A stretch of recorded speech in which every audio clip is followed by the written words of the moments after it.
The OCD and Anxiety Podcast by Robert James Coaching.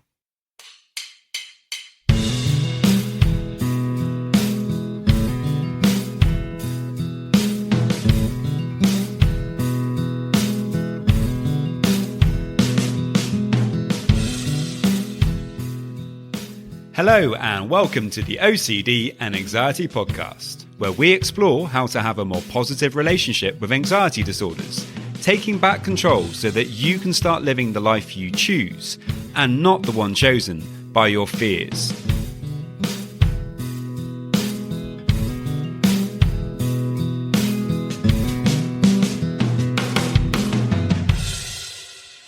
Hello and welcome to episode 418. I hope that you're doing very well wherever you are today.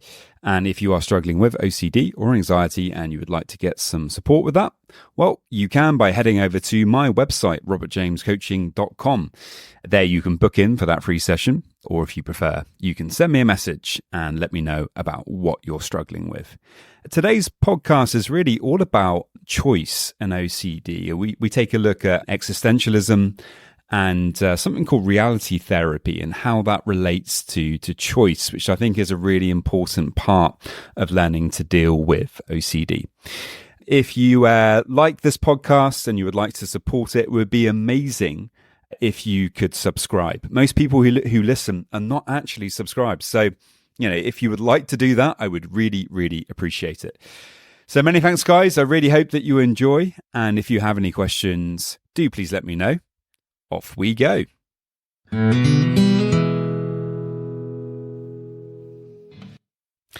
going to start today with a quote that's really been kind of running through my head a lot over the last few days. It's a really, really fantastic quote, and this is it. Between stimulus and response, there is a space. In that space is our power to choose our response. In our response lies our growth and our freedom. And this quote is by Viktor Frankl, and I'm sure I've probably shared this quote with you before.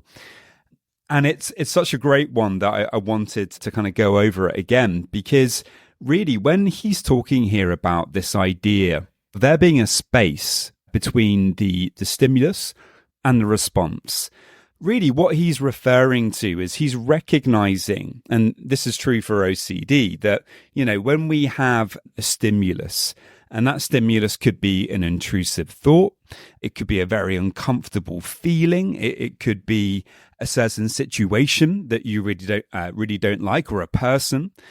There is then a response, and often in OCD, that is some kind of reassurance or avoidance behavior where we want to compulsively reduce the anxiety that we're experiencing from that stimulus. But we often forget that there is actually a space there. And as he points out in this powerful, really amazing quote, that space is the place where we have this ability or this power to actually choose our response, to recognize that we don't just have to do the same old thing that's kept us stuck for a long time, that we actually have the ability to choose and to do something else. And, that's really one of the most important things, to know that we have that ability to choose, to know that, we don't have to just do the same old thing that's been keeping us stuck. And, it's a really uplifting and kind of powerful idea when we recognize that, well, we can start taking our power back. We can start realizing that, despite OCD being there, well, we can still be happy, we can still have freedom, we can still live our lives. And in the process, often OCD does tend to take a bit of a back seat. And it really kind of feeds into, everything I want to talk about today, which is really looking at the idea of choice, and how it kind of impacts us in regards to OCD. So I wanted to start off by just kind of talking a little bit more about Viktor Frankl and who he actually was. Well, Viktor Frankl was imprisoned in Auschwitz during the Second World War. Sadly, his entire family passed away there, but somehow he survived to tell his horrifying story. Despite living through events that might break a normal person, Frankl was able to find the strength necessary to survive his experiences, and he actually credited this to his reliance on his own personal psychology. He was actually a psychologist, and this was something that he later referred to as logotherapy. His book, Man's Search for Meaning, was actually originally entitled Death Camp to Existentialism, and it lays out his belief that we can actually overcome even the most terrible of circumstances through finding meaning. So his most famous quote is this: "The last of human freedoms is to choose one's attitude in any given set of circumstances, to choose one's way." And of course, this is incredibly uplifting. It really helps us to put our attention on finding that meaning in our life, even when we're struggling. To try to find some kind of meaning in that struggle can be a really helpful way to actually get through it. And his work is incredibly uplifting. If you haven't read that book, Man's Search for Meaning, I highly recommend it. Another important theoretical underpinning when it comes to choice comes from something called reality therapy, which is an interesting name. And it was developed by somebody called William Glasser in the 1960s. Reality therapy believes that humans are intrinsically motivated by their needs, and this results in choices and behaviors. And it's really, based on that belief that individuals are really motivated by their own basic human needs, and that behavior is really just a result of their choices based on those needs. Now, Glasser is also the creator of another famous theory, and that is choice theory, which, as the name suggests, emphasizes the importance of choice rather than external circumstances in the development of our thoughts and emotions.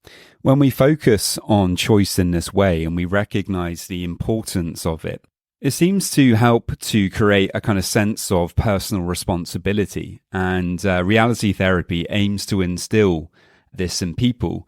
It's really about recognizing, there is a sense of empowerment that comes from claiming that personal responsibility for your choices, and therefore, for how you're feeling a lot of the time, and that through personal choices, people can enact real change in their lives. Now, of course, this does not detract from the fact that, OCD is incredibly difficult. So of course we need to be sensitive here, because we all know what it's like to have OCD. It's incredibly hard. So in no way do I think that this is trying to detract from that.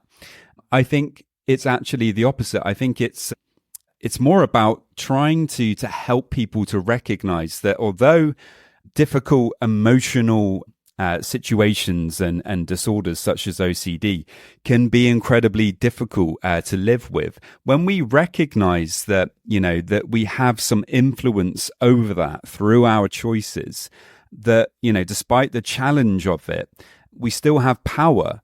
Well, of course, that's going to help you to feel much stronger, to help you to recognize that there's things that you can actually do, that you're not completely stuck, and that's uplifting, that's important. And that's what we really need to try to focus our attention onto, is the things that we can actually change, the things that we can influence. And we should try our best to let go of the things that we can't. For example, we can't influence whether we get intrusive thoughts. That's simply not something that you can change. And if you try, you're going to wind up getting very frustrated. We can't influence our emotions. Sometimes we're going to be experiencing difficult emotions. Sometimes we're going to experience anxiety. Sometimes we're going to feel sadness or joy. And there's a kind of natural flow of those things. And when we accept those things, well, they might become easier to manage, but we can't completely control them. We have to go with them. We have to acknowledge that our emotions are there. and that they're actually a part of us. We wouldn't really want it any other way. I mean, if we didn't have emotions and that kind of, that movement of emotion, that change within us, life would become very still, it would become very boring. So being able to go with the flow of emotions, well, actually we open ourselves up to life a little bit more. Another important element of reality therapy is that it really focuses in on the distinction between wants and needs and the kind of choices that we make there. Glasser identified 5 basic needs: survival, love and belonging, power, freedom, and fun. Rather than focusing on wants, which actually involves someone trying to fulfill those needs in various ways, Glasser emphasized the importance of helping the person to identify their needs and then beneficial ways of them actually fulfilling them. Now, of course, the Rolling Stones is coming straight into my head here. I can hear Mick Jagger screaming, "You can't always get what you want." And, this is obviously very true when it comes to OCD, unfortunately. I think what most of us would want is just for OCD to go away, to leave us alone, because it's so annoying, it's so frustrating to have to deal with it. But it's not helpful to get into that mindset, as we know, when we can be in more of a kind of gratitude-based mindset, a hopeful mindset, then we tend to do better with OCD. And sometimes part of that process might actually involve us recognizing that we need to focus on the things that we actually need rather than the unhelpful things that we think that we want. So often those things can take us in the wrong direction. And so it can be helpful, to identify the things that are really essential. And I think, working on things like self-compassion, for example, acceptance, fun, maybe that involves personal power in some way. These things are really important, and sometimes we focus, I think, on the wrong things. Like, I want to get rid of anxiety. I want to feel better immediately. Of course, learning to manage anxiety, learning how to feel better, those are good things to work on. And, I completely understand why you would want that. But often they can involve, pushing things away, or that can be a kind of like negative goal. Like, I want to get rid of the anxiety. I think it can be more helpful sometimes to focus on, what do I actually really need? What would be really beneficial for me? What would help me? And then try to make positive choices that are about you living your life more fully, living your life in accordance with your values, doing things that get you excited, that make you feel powerful, that make you feel that you can enact change in your life. When you can focus on things like that, I think it really does help that process of, learning to deal with OCD more effectively, learning to be more compassionate and accepting of your anxiety, and so it's so important that we recognize the role of choice in that process. So many thanks, guys. I really hope that you enjoyed that one. If you have any questions at all about anything I've spoken about today, do please let me know, and I will see you next time. Just a quick reminder that if you want to get a free session, all you need to do to get that is to head over to my website, www.robertjamescoaching.com. And there you can leave me a message and we can arrange the free session. And now just a quick reminder of my disclaimer.